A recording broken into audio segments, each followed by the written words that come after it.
ଦେଖନ୍ତୁ ତେଲ ସମସ୍ୟା ଆଉ ନାହିଁ କାରଣ କାଲି ଭୁବନେଶ୍ୱରକୁ 150 ଟ୍ୟାଙ୍କର ଆସିଛି କଟକକୁ ମଧ୍ୟ 76 ଟ୍ୟାଙ୍କର ତେଲ ଆସିଛି ସବୁ ସହରକୁ ଆମେ ତେଲ ଯିବାର ବ୍ୟବସ୍ଥା କରିଛୁ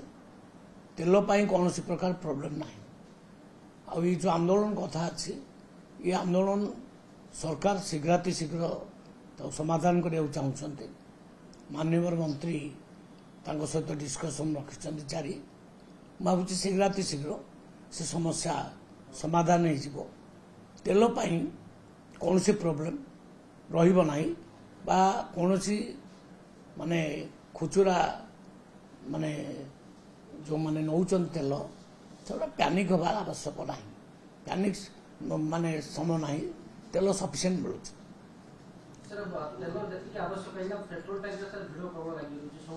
नहीं यहाँ स्वाभाविक भाव में गोटे आंदोलन है लोक मान भितर आसे ना तेल मिल न मिल कि रखीदे अधिक रखीदे ये हूँ कथा किंतु मोर माने स्टेटमेंट हूँ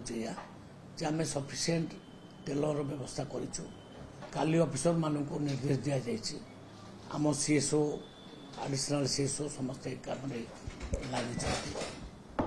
आम तेलर अभाव करईदबू ना से ऑफिसर्स मानक आम एसपी इंडियन ऑयल सब कंपानी ऑफिसर्स मानक 11टा बेलू आ सेक्रेटेरिएट आम डाकिଛୁ सरीज शीघ्र सरीज कारण ता विषय डिस्कसन चली प्राय जिते गुड़े डिमांड अच्छी सरकार ताको मानि नेबे असुविधा किसी हम ना विरोधी कहते राहुल गांधी ना से भूल कथा विरोधी तो अनेक कथा कहे विरोधी को कथा आमर किसी कहबार ना किंतु ये समस्यार समाधान